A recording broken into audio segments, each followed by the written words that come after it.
আনা মিনহুল ওয়াতিন, তাহলে আমি আল্লাহ তার ডান হাতকে ধরতাম আর কণ্ঠনালী কেটে দিতাম, তোমাদের মধ্যে কেউ ছিল না তাকে রক্ষা করতে পারে।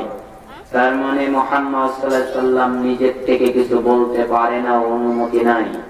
যদি এত শ্রেষ্ঠ মানব, শ্রেষ্ঠ নবী, যার আনুগত্য করা ছাড়া কেউ জান্নাতে যেতে পারে না, যার ইত্তেবা করা প্রত্যেকের উপরে বাধ্যতামূলক, এমন একজনের উপরে শাস্তির আওতাধীন হয়ে এসেছে, যদি সে নিজের থেকে কিছু বলে তাহলে তার ডান হাত ধরে কণ্ঠনালী কেটে দেওয়া হবে।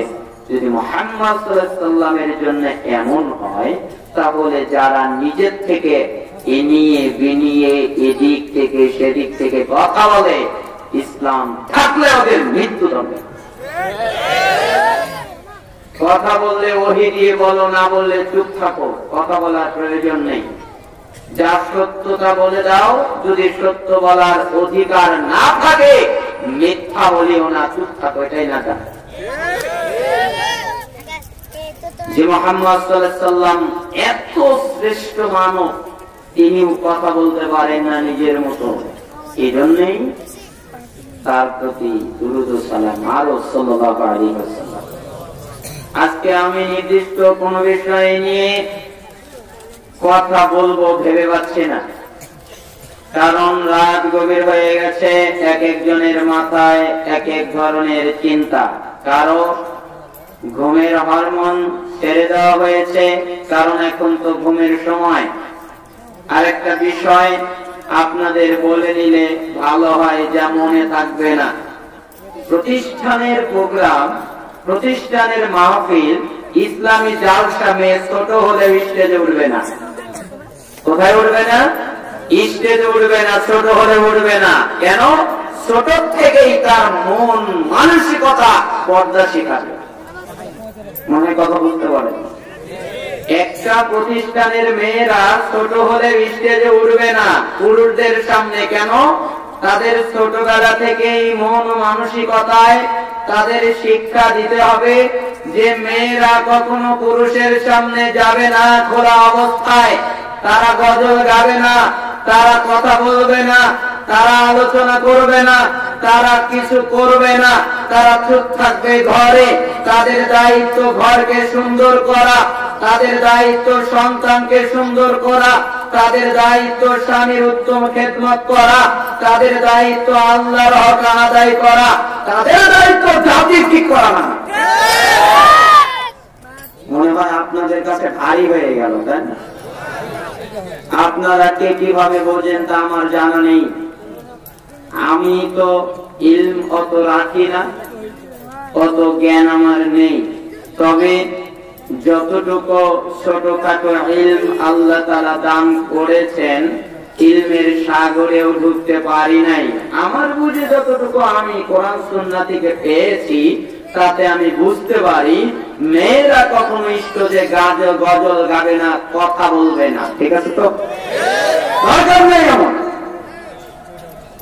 এটা উৎসাহ নয়। প্রতিষ্ঠানে ছেলেরা বলে না গজল তারা গাবে, প্রতিষ্ঠানের ছেলেরা নেই হাদিস তারা বলবে, প্রতিষ্ঠানের ছেলেরা নেই বৈঠক তারা করবে, প্রতিষ্ঠানের ছেলেরা নেই তারা কিরাত করবে, তারা একজন আর একজনকে দিয়ে জাতিকে বুঝাবে। এটা ছেলেদের দায়িত্ব, মেয়েদের না। যাই হোক, আল্লাহ তাআলা আমাদের ভুল থেকে বিরত থাকার তৌফিক দান করুন। আর একটা বৈশিষ্ট্য হচ্ছে অন্তরকে ঠিক করতে হয়। অন্তর যদি ঠিক না থাকে ইবাদত কবুল হয় না। অন্তর যদি পরিশুদ্ধ না হয় কোন কাজ করে ফল পাওয়া যায় না। বিশেষ করে দুনিয়া কামাই করা যায়, আখিরাত হয় না। কেন? আল্লাহর নবী সাল্লাল্লাহু আলাইহি ওয়াসাল্লাম বলেছেন, সবারই হাদিস জানা, আমি যে কথাগুলো বলবো সবারই জানা, মাঝখান থেকে আমি শুধু স্মরণ করিয়ে দিব, কারণ ইলম তো বলা হয়ে গেছে। আলেম ওলামারা, বক্তারা এবং যারা মুফাসসির মুহাদ্দিস যারা কথা বলেন জাতির সামনে, তারা কোরআন সুন্নাহয় যা যা ভালো আছে বলে দিয়েছেন, কি কি খারাপ বলে দিয়েছেন। বলা টলা শেষ হয়ে গেছে, এবার মাঝখানে বাকি আছে আমল করা, তাই তো? সবারই প্রায় জানা। জানা কথা স্মরণ করিয়ে দেওয়া। সহিহ বুখারীর 1 নম্বর হাদিস, সহিহ বুখারী 54 নম্বর হাদিস, সহিহ বুখারী 2529 নম্বর হাদিস, সহিহ বুখারী 3898 নম্বর হাদিস, সহিহ বুখারী 5070 নম্বর হাদিস, সহিহ বুখারী 6689 নম্বর হাদিস, সহিহ বুখারী 6953 নম্বর হাদিস, মুসলিমের 1907 নম্বর হাদিস। শুধু বুখারীতে এসেছে 7 বার। বুখারীতে কয়বার? 7 বার এসেছে। ওমর ইবনুল খাত্তাব রাদিয়াল্লাহু আনহু তিনি বলছেন যে আমি রাসূলুল্লাহ সাল্লাল্লাহু আলাইহি ওয়াসাল্লামকে মিম্বরের উপরে দাঁড়িয়ে বলতে শুনেছি। কেউ মিম্বরের উপরে দাঁড়িয়ে বলছেন যে রাসূল সাল্লাল্লাহু আলাইহি ওয়াসাল্লাম বলেছেন, আমি শুনেছি ইন্নামাল আ'মালু বিন্নিয়াত, প্রত্যেক কর্মের ফলাফল নিয়তের উপরে, ওয়া ইন্নামা লিকুল্লি ইমরিইন মা নাওয়া, আর প্রত্যেক ব্যক্তি তাই পায় যা সে নিয়ত করে। কি পায়? যা সে নিয়ত করে তাই পায়। فمن كانت هجرته لدنيا يصيبها او الى امرأة ينكحها فهجرته الى ما هاجر اليه। যদি কোনো ব্যক্তি পার্থিব কোনো বিষয়, পার্থিব কোনো উদ্দেশ্য, পার্থিব কোনো বিষয় ধন সম্পদ লাভের জন্য হিজরত করে, তাহলে সে তাই পায়। অথবা কোন মহিলাকে, কোন মেয়েকে বিয়ে করার জন্য হিজরত করে, তাহলে সে তাই পায়। 4 নম্বরে আবার বলা হলো যে আল্লাহ এবং তার রাসূলের জন্য হিজরত করে, সে আল্লাহ এবং তার রাসূলকেই পায়। আর যে অন্য কারণে হিজরত করে সে তাই পায়। হাদিস এমন হলো কেন? তার অর্থ হচ্ছে যখন রাসূল সাল্লাল্লাহু আলাইহি ওয়াসাল্লামের সময়ে হিজরত করা হতো, তখন কেউ যাইতো তাদের সম্পত্তি রক্ষার জন্য, কেউ যাইতো কাউকে বিয়ে করার জন্য, কেউ যাইতো ইসলাম, আল্লাহ এবং তার রাসূলের জন্য। এজন্য যে যার জন্য যায় সে তাই পায়। ঠিক অন্তরটা তাই, যা সে নিয়ত করবে তাই সে পাবে। নিয়তে যদি থাকে উন্নতি, উন্নতি হবে। নিয়তে থাকে যদি আলোচনা করবে কোরআন সুন্নাহ থেকে, তাই হবে। নিয়তে থাকে যদি সংশোধন, তাই হবে। নিয়তে থাকে যদি মানুষদের জন্য উত্তম কিছু করা, তাই হবে। নিয়তে থাকে যদি দুনিয়া, তাই হবে। যা সে নিয়ত করবে তাই সে পাবে। এজন্য আমাদের প্রথমে কি ঠিক করা উচিত? নিয়ত ঠিক করা উচিত। عن ابي هريره رضي الله عنه قال قال رسول الله صلى الله عليه وسلم আবু হুরায়রা রাদিয়াল্লাহু আনহু তিনি বলেন, রাসূলুল্লাহ সাল্লাল্লাহু আলাইহি ওয়াসাল্লাম বলেছেন, ইন্নাল্লাহা লা ইয়ানজুরু ইলা সুওয়ারিকুম ওয়া আমওয়ালিকুম ওয়ালাকিন ইয়ানজুরু কুলুবিকুম ওয়া আমালিকুম। আল্লাহর নবী সাল্লাল্লাহু আলাইহি ওয়াসাল্লাম বলেন, নিশ্চয় আল্লাহ তাআলা তোমাদের আকীদা দেখে না, নিশ্চয় আল্লাহ তাআলা তোমাদের আকৃতি চেহারা দেখে না, নিশ্চয় আল্লাহ সুবহানাহু ওয়া তাআলা তোমাদের ধন সম্পত্তি দেখে না, তোমাদের কত টাকা আছে এটা তিনি দেখে না, তোমাদের কত খ্যাতি আছে এটা তিনি দেখে না, তোমাদের চেহারা সুন্দর না কালো এটা তিনি দেখে না। তিনি যেটা দেখেন সেটা হচ্ছে তোমাদের অন্তর তাকওয়া। তিনি যেটা দেখেন সেটা হচ্ছে তোমাদের আমল। তোমরা কি আমল করছো, তোমরা কি কাজ করছো, এইটা আল্লাহ দেখেন আমল ঠিক আছে কিনা। আর তোমাদের অন্তরটা দেখেন, তোমাদের অন্তরটা ঠিক আছে কিনা। সেই মুসলিম 2564 নম্বর হাদিস। এটা দ্বারা বুঝাতে চাইলাম আল্লাহ তাআলা চেহারা দেখে না, এটা দ্বারা বুঝাতে চাইলাম আল্লাহ তাআলা টাকা পয়সা দেখে না, এটা দ্বারা বুঝাতে চাইলাম আল্লাহ তাআলা অন্তর দেখে, এটা দ্বারা বুঝাতে চাইলাম আল্লাহ তাআলা আমল দেখেন। অন্য বর্ণনায় শব্দের কম বেশিতে হাদিসটা বর্ণিত হয়েছে। রাসূলুল্লাহ সাল্লাল্লাহু আলাইহি ওয়াসাল্লাম এই বাক্য বলে দিলেন। মুসনাদ আহমদে একটি হাদিস এসেছে, রাসূল সাল্লাল্লাহু আলাইহি ওয়াসাল্লাম বলেছেন, মান সাল্লাই রাইফাতাল আসরাত, যে ব্যক্তি সালাত আদায় করলো কাউকে দেখাবার জন্য সে শিরক করলো। আলম সামাই রাইফাতাল আসরাত, যে ব্যক্তি সিয়াম থাকলো কাউকে দেখাবার জন্য সে শিরক করলো। আমান তাসাদ্দাকা রাইফাতাল আসরাত, যে ব্যক্তি সাদাকা করলো কাউকে দেখাবার জন্য সে শিরক করলো। সালাতের মাধ্যমে আল্লাহকে সন্তুষ্ট করা যায়। এই সালাত যদি কাউকে দেখাবার জন্য করা হয় তাহলে সালাত আর ইবাদত থাকে না, সালাত শিরক হয়ে যায়। সিয়াম আল্লাহকে সন্তুষ্ট করার জন্য থাকা হয়, এই সিয়াম যদি কোনো মানুষকে দেখাবার জন্য করা হয় তাহলে সিয়ামের কারণে নেকি হয় না, এই সিয়াম শিরক হয়ে যায়। সাদাকা আল্লাহ তাআলার সন্তুষ্টির জন্য করা হয়, দেওয়া হয়। যদি এই সাদাকা মানুষকে দেখাবার জন্য করা হয়, আমি এত টাকা দান করেছি দেখো, আমি এটা দান করেছি দেখো, মানুষকে দেখানোর উদ্দেশ্য থাকে, তাহলে ওই সাদাকা আর ইবাদত থাকে না, ওই সাদাকা শিরক হয়ে যায়। ইবাদত হয়ে যায় শিরক, সালাত হয়ে যায় শিরক, সিয়াম হয়ে যায় শিরক, সাদাকা হয়ে যায় শিরক। আজকের আলোচনা মাহফিল যদি আমার নিয়তে থাকে মানুষের আমাকে পছন্দ করুক, শ্রোতারা আমাকে পছন্দ করুক, তারা আমাকে ভালোবাসুক, তারা আমাকে দেখুক, তারা আমার প্রশংসা করুক, তাহলে এটার ইবাদত হবে না, এটার নেকির কাজ হবে না, বক্তব্য দিয়ে আমাকে জাহান্নামে যেতে হবে। মাঝে মধ্যে কথাটা আমি বলেই ফেলি যে বক্তাদের জাহান্নামে যাওয়ার শর্টকাট রাস্তা। আপনারা কি কথা বলা বন্ধ করবেন না আমি বন্ধ করবো? কথা বলা কি আপনারা বন্ধ করবেন না আমি করবো? দুটোর একটা হোক, তাই না? মনে হয় আমার কথা শুনতে পাচ্ছে না আশেপাশের লোক। আমি তো আর সরাসরি বলতে পারি না। বলছি কথা বলা কি আপনারা বন্ধ করবেন না আমি করবো? তাহলে আমি করে চলে যাই। যদি আমারই কথা বলতে হয় তাহলে আপনারা একটু চুপ থাকবেন, আমি কিছু বলি নাকি? ভাই আপনারা বলেন না আমি বলি, রাগ করবেন? কারণ আমি ছোট মানুষ, ঠিক আছে। রাসূল সাল্লাল্লাহু আলাইহি সাল্লামের হাদিসের সামনে, তার বাক্যের সামনে অন্য কেউ মন্তব্য করবে, কথা বলবে, এটা আমার অন্তর মেনে নেয় না। আমার নিজের তো কোনো দাম নাই, মূল্য নাই, এটা আমি এমনিতেই জানি। কিন্তু কোরআন এবং সুন্নাহর যে কত মূল্য এটা আমার জানা নাই। এটা মূল্য আল্লাহ তাআলা বলতে পারবেন, এটা মূল্য আমি দিতে পারবো না। এই জন্য কোরআন এবং সুন্নাহ যখন বর্ণিত হবে তখন সে জায়গায় কথা বলবে, অন্য কিছু করবে, এটা আমার অন্তর মেনে নেয় না। কেন? এখানে বলা হচ্ছে কাল আল্লাহ, আল্লাহ তাআলা বলেছেন। এখানে বলা হচ্ছে কাল রাসূল, আল্লাহর রাসূল বলেছেন। এখানে মন্তব্য করার, কথা বলার অধিকার কারো নাই। পৃথিবীর শ্রেষ্ঠ মানুষ হলো তার নাম। কেন জানেন? কাল আল্লাহ, আল্লাহ তাআলা বলেছেন সবচেয়ে সম্মানীয়। কালা রাসূল, আল্লাহ রাসূল বলেছেন সবচেয়ে সম্মানীয়। এর চেয়ে সম্মানীয় আর কিছু নাই, হতে পারে না। কোন কাজ কারবার এর চেয়ে সম্মানীয় হতে পারে না। কেউ যদি মনে করে আমার জরুরত আছে চলে যেতে পারে, কার মনে চায় পায়খানা এসেছে চলে যেতে পারে, কার কোনো হাজত থাকতে পারে চলে যেতে পারে, কিন্তু সেখানে বিশৃঙ্খলা করতে পারে না। কেন? কাল আল্লাহ, কালা রাসূল। রাগ করবেন না তো? আমি এভাবে আসলে কথা কোনো জায়গায় বলি না, কারণ এরকম পরিস্থিতি হয় না। আমার খুতবার ভিতরে একটা আয়াত পড়েছি, যার পরে আলোচনা করব নিয়ত করেছি ইনশাআল্লাহ। প্রথমে এতটুকু দুটা বাক্য বলে আপনাদের বোঝাতে চাইলাম আল্লাহ তাআলার জন্য কাজ করবেন। আজকের আলোচনা শোনা হবে আল্লাহ তাআলার জন্য। আল্লাহ সুবহানাহু ওয়া তাআলা যেন সহজ করে দেন। সূরা হাশর আয়াত নাম্বার 7 আল্লাহ তাআলা বলছেন, ওমা আতাকুমুর রাসূলু ফাখুযু, রাসূল তোমাদের যা দেয় তোমরা তা গ্রহণ করো। ওমা নাহাকুম আনহু ফান্তাহু, রাসূল তোমাদেরকে যা থেকে নিষেধ করেন তা থেকে বিরত থাকো। ওয়াত্তাকুল্লাহ, আল্লাহ তাআলাকে ভয় করো। ইন্নাল্লাহা শাদীদুল ইকাব, নিশ্চয় আল্লাহ তাআলা শাস্তি দানে খুবই কঠোর। তার মানে রাসূল তোমাদের কোন আদেশ করলে তোমরা তা পালন করো, রাসূল তোমাদের কোন নিষেধ করলে তোমরা তা বিরত থাকো। আর আল্লাহ তাআলাকে ভয় করো, তিনি কেন শাস্তি দানে খুবই কঠোর।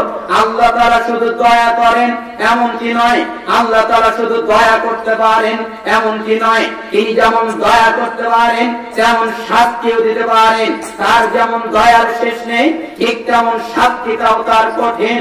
এজন্যই তো রাসূল সাল্লাল্লাহু আলাইহি সাল্লাম বলছেন, তুফতাহু আবওয়াবুল জান্নাহ ইয়াউমাল ইসনাইন ওয়া ইয়াউমাল খামিস ফায়ফারু লিকুল্লি আবদিন লা ইশরিকু বিল্লাহি শাইআ ইল্লা রাজুলান কানাত বাইনাহু আখিহি শাহনা ওয়া ইউকাল আনজিরু হাদাইনি হাত্তা ইয়াসলিহা, আনজিরু হাদাইনি হাত্তা ইয়াসলিহা।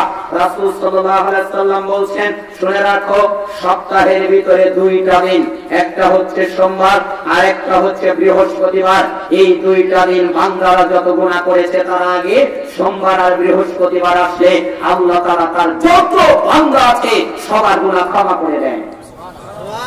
শুধুমাত্র একটা শর্তে, যে আল্লাহ তাআলার সাথে কাউকে শরীক করে নাই, অংশীদারি স্থাপন করে নাই, যে শিরিক করে নাই, শরীক করে নাই, অংশীদারি স্থাপন করে নাই, এই শরীক যে করে নাই, যে দূরে থেকেছে শিরিক থেকে, এই ব্যক্তি ক্ষমা চাইতে হয় না, বলতে হয় না আল্লাহ ক্ষমা করে দেন। ক্ষমা না চেয়ে সোমবার আর বৃহস্পতিবার হলে তার যত গুনাহ আছে সব আল্লাহ ক্ষমা করে দেন। শুধুমাত্র দুই ব্যক্তিকে করে দেওয়া হয় না, যাদের দুই ব্যক্তির ভিতরে শত্রুতা হয়েছে, ভাই ভাই মারামারি করেছে, এদেরকে বলা হয় যতক্ষণ পর্যন্ত তারা আপোষে মিল না হবে ততক্ষণ পর্যন্ত তাদের ক্ষমা করা হবে না। অর্থাৎ যখন মিলিত হয়ে যাবে তখন তাদের ক্ষমা হয়ে যাবে।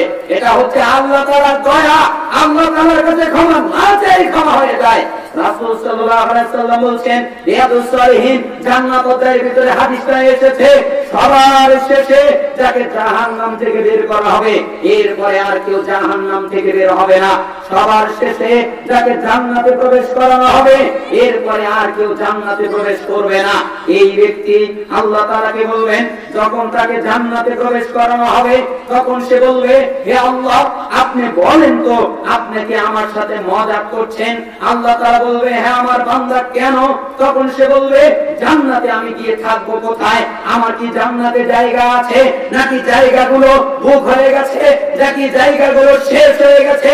তখন আল্লাহ তাআলা বলবেন, হে আমার বান্দা, তোমাদের দেশের যারা রাজা বাদশা, তোমাদের দেশের যারা রাজত্ব করত, ওই রাজা বাদশার যেমন জায়গা ছিল, যেমন প্রভাব ছিল, ওই রাজা বাদশার জায়গার সমান একটা জান্নাত যদি তোমাকে দিয়ে দেই, তুমি কি খুশি হবে? আচ্ছা, আমাদের দেশের প্রধানমন্ত্রীর কথা যদি বলি, ধরেন তিনি আমাদের এই দেশের প্রধান, তিনার আন্ডারে যদি ধরি গোটা বাংলাদেশটাই তার, তাহলে বলা যাবে এই বাংলাদেশ যত জায়গা, একটা রাজার রাজত্ব যদি এত বড় হয়, আল্লাহ সুবহানাহু ওয়া তাআলা ওই জান্নাতি লোকটা যে সবার শেষে জান্নাতে প্রবেশ করেছে তাকে বলবে, যাও ওই রাজার এক রাজত্ব তোমাকে দিয়ে দিব। এরপরে আল্লাহ তাআলা বললেন, না, তার ডাবল দিব। এরপরে বললেন তার ডাবল দিব। এরপরে বললেন তার ডাবল দিব। যাও, তোর দুনিয়ার সমান এক জান্নাত তোমাকে দিয়ে দিব। সবার শেষে যে জাহান্নাম থেকে বের হবে, সবার শেষে যে জান্নাতে যে প্রবেশ করবে, তার জান্নাত যদি এত বড় হয়, তাহলে আল্লাহ তাআলার নেককার বান্দা যারা, তাদের জান্নাত কত বড় হতে পারে। এই জন্য আল্লাহ সুবহানাহু ওয়া তাআলা বলছেন, রাসূল তোমাদের যা দেয় তা নেও, রাসূল তোমাদের যা থেকে নিষেধ করেন বিরত থাকো, আর এই ব্যাপারে আল্লাহ তাআলাকে ভয় করো। আল্লাহ তাআলা শাস্তি দানে খুবই কঠোর, শুধু দয়া করেন এমনকি নয়, তিনি শাস্তিও দিতে পারেন। এই আয়াতগুলো থেকে আল্লাহর নবী সাল্লাল্লাহু আলাইহি ওয়াসাল্লাম বলেছেন, ইবনে মাজাহ 1 নম্বর হাদিস, আবু হুরায়রা রাদিয়াল্লাহু আনহু বর্ণনা করেছেন, রাসূলুল্লাহ সাল্লাল্লাহু আলাইহি ওয়াসাল্লাম বলেছেন, মা আমারতুকুম বিহি ফাখুযুহু ওয়া মা নাহাইতুকুম আনহু ফান্তাহু। আমি রাসূল তোমাদের যা দেই তোমরা তা গ্রহণ করো, আমি রাসূল তোমাদেরকে যা থেকে নিষেধ করি তোমরা তা থেকে বিরত থাকো। আল্লাহ সুবহানাহু ওয়া তাআলা সূরা নিসার 80 নম্বর আয়াতে আবার বললেন, নাইদুর রাসূল অত আল্লাহ, যে ব্যক্তি রাসূলের আনুগত্য করলো সে আল্লাহর আনুগত্য করলো, যে রাসূলকে মেনে নিল সে আল্লাহকে মেনে নিল। ইবনে মাজাহ 3 নম্বর হাদিসে আল্লাহর নবী বললেন, যে ব্যক্তি আমার আনুগত্য করলো সে আল্লাহর আনুগত্য করলো, যে আমার অবাধ্যতা করলো সে আল্লাহর অবাধ্যতা করলো। সূরা আল ইমরানের 31 নম্বর আয়াতে আবার আল্লাহ তাআলা বললেন, বল হে নবী আপনি বলে দেন, ইন কুনতুম তুহিব্বুনাল্লাহ ফাত্তাবিউনি ইউহিব্বুকুমুল্লাহ ওয়া ইয়াগফির লাকুম যুনুবাকুম আল্লাহু গফুরুর রহিম। হে নবী আপনি বলে দেন, তোমরা যদি আল্লাহর ভালোবাসা পেতে চাও, দাবি করো আল্লাহ আমাদের ভালোবাসুক, চাও আল্লাহ আমাদের ভালোবাসুক, এটা যদি দাবি করো, ফাত্তাবিউনি, তাহলে আমি নবীর ইত্তেবা করো, ইউহিব্বুকুমুল্লাহ, আল্লাহ তাআলা তোমাদেরকে ভালোবাসবে, ওয়া ইয়াগফির লাকুম যুনুবাকুম, তোমরা যত পাপ করেছো অন্যায় করেছো আল্লাহ তাআলা সব ক্ষমা করে দেবেন। যতগুলো আয়াত এবং হাদিস ইঙ্গিত করছে সমস্ত পাপ ক্ষমা হয়ে যাবে, এর দ্বারা বুঝতে হবে যত সাগীরা ছোট গুনাহ আছে সব ক্ষমা হয়ে যাবে। কবিরা গুনাহ ক্ষমার জন্য ইস্তেগফার করতে হয়, তওবা করতে হয়, তওবা করে ফিরে আসতে হয়। যদি তওবা করে ফিরে আসে কোনো অপরাধ থেকে, তাহলে যত পাপ আছে সব ক্ষমা হয়ে যাবে। এজন্যই তো আল্লাহ সুবহানাহু ওয়া তাআলা বোঝাতে চাইলেন, রাসূল যা দেয় তা নেও, যা থেকে নিষেধ করেন বিরত থাকো। আল্লাহর নবী সাল্লাল্লাহু আলাইহি ওয়াসাল্লাম শুধুমাত্র নফলি দেন নাই, শুধুমাত্র বুকে হাত বাঁধা দেন নাই, শুধুমাত্র জোরে আমিন বলতে দেন নাই, শুধুমাত্র পায়ে পায়ে কাঁধে কাঁধ লাগাতে হবে এই কথা তিনি দেন নাই। তিনি যা দিয়েছেন তাই নিতে হবে। তিনি যা নিষেধ করেছেন তা থেকে বিরত থাকতে হবে। তাহলে এবার চলুন আল্লাহর নবী সাল্লাল্লাহু আলাইহি ওয়াসাল্লাম দেওয়া আদেশ নিষেধের দিকে চলে যায়। মুআয ইবনে জাবাল রাদিয়াল্লাহু আনহু তিনি বলছেন, আসানি রাসূলুল্লাহ সাল্লাল্লাহু আলাইহি ওয়াসাল্লাম বিআশরি কালিমা, আল্লাহর নবী সাল্লাল্লাহু আলাইহি ওয়াসাল্লাম আমাকে 10টা বিষয় ওসিয়ত করেছেন। আল্লাহর নবী সাল্লাল্লাহু আলাইহি ওয়াসাল্লাম বলেছেন, আমি যেন 10টা বিষয় পালন করি, আমি যেন 10টা বিষয় 10টা উপদেশ তিনি আমাকে দিলেন। তিনি আমাকে 10টা নসিহত করলেন, 10টা উপদেশ দিলেন। এক, লা তুশরিক বিল্লাহি শাইআ ওয়া ইন কুতিলতা ওয়া হুররিকা। এক, আল্লাহ তাআলার সাথে শরীক করবা না, আল্লাহ তাআলার সাথে অংশীদার সাব্যস্ত করবা না। যদি তোমাকে হত্যা করা হয় তবুও না, যদি তোমাকে আগুনে জ্বালিয়ে দেওয়া হয় তবুও না, যদি তোমাকে বলা হয় তোমাকে হত্যা করা হবে তবু শিরিক করো না, যদি তোমাকে বলা হয় তোমাকে আগুনে জ্বালিয়ে দেওয়া হবে তবু শিরিক করো না। আমাদের এবার তো লাগেই না, আমাদের বলতেও হয় না যে হত্যা করব, আমাদের বলতেও হয় না যে আগুনে জ্বালাবো, আমরা এমনিতেই শিরিক করি। নাকি আপনাদের এলাকায় নাই? আমার জানা মতে আলুল হাদিসের এলাকায় থাকার কথা না, তাই না? তারপরে অনেকে অনেক কথা বললো, তাতে মনে হলো যে না এখানেও আছে। যেমন একটা তাবিজ কবজ ব্যবহার করা, তাবিজ কবজ ব্যবহার করা শিরক।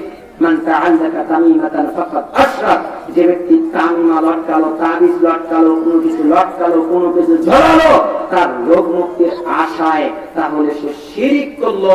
তাবিজ ঝোলানো শিরক, এই শিরক দুই ভাগে বিভক্ত হয়ে যায়। কেউ যদি বলে তাবিজই আমাকে রক্ষা করবে, এটাই আমাকে বাঁচাবে, তাহলে সে শিরকে আকবার করার কারণে সে জেনে বুঝে যদি এটা করে তাহলে ইসলাম থেকে বের হয়ে যাবে। আর সে যদি বলে যে তাবিজ আমাকে বাঁচাবে না, এটা একটা ওসিলা মাত্র, তাহলে সে শিরকে আসগার করলো। আর শিরকে আসগার করার কারণে তার নেকিগুলো নষ্ট হয়ে গেল। তার মানে সে যদি বলে যে এটা আমাকে রক্ষা করবে, শিরকে আকবার হয়ে যাবে। সে যদি বলে এটা আমাকে রক্ষা করবে না, শুধুমাত্র এটা ওসিলা, তাহলে শিরকে আসগার হয়ে গেল। এজন্য রাসূল সাল্লাল্লাহু আলাইহি ওয়াসাল্লাম বলছেন, খবরদার শিরক করবা না। যদি আগুনে জ্বালানো হয় তবুও না, যদি তোমাদেরকে হত্যা করা হয় তবুও না। যদি কেউ আল্লাহ ছাড়া অন্য নামে কিছু কসম করে তাহলে শিরক হয়ে যায়। চোখের কসম, সন্তানের কসম, মাটির কসম, দেশের কসম, কোরআনের কসম, কাবার কসম, এরকম আল্লাহ ছাড়া অন্য কোন কিছু বা বস্তুর নামে কসম করলে শিরক হয়ে যায়। এ থেকে বিরত থাকতে হয়। সবচেয়ে বেশি ভালোবাসতে হয় আল্লাহ সুবহানাহু ওয়া তাআলাকে। আল্লাহ সুবহানাহু ওয়া তাআলার চেয়ে অন্য কোন ব্যক্তি, অন্য কোন বস্তুকে বেশি ভালোবাসলে ভালোবাসাই শিরক হয়ে যায়। সবচেয়ে বেশি আনুগত্য করতে হয় আল্লাহ তাআলার। আল্লাহ তাআলা ছাড়া অন্য কারো, অন্য কোন কিছুর আনুগত্য বেশি হয়ে গেলে আনুগত্যে শিরক হয়ে যায়। সবচেয়ে বেশি ভয় পেতে হয় আল্লাহ তাআলাকে।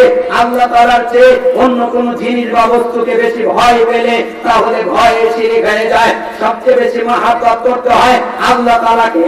আল্লাহ তাআলা ছাড়া অন্য কোন কিছু বা কোন বিষয়কে বেশি মহব্বত করলে মহব্বত ভালোবাসায় শিরক হয়ে যায়। সবচেয়ে বেশি ভরসা করতে হয় আল্লাহ তাআলার উপরে। আল্লাহ তাআলা ছাড়া অন্য কোন কিছু বা ব্যক্তির উপরে ভরসা করলে বেশি ভরসায় শিরক হয়ে যায়। আহ্বান করতে হয় আল্লাহ তাআলার কাছে, চাইতে হয় আল্লাহ তাআলার কাছে।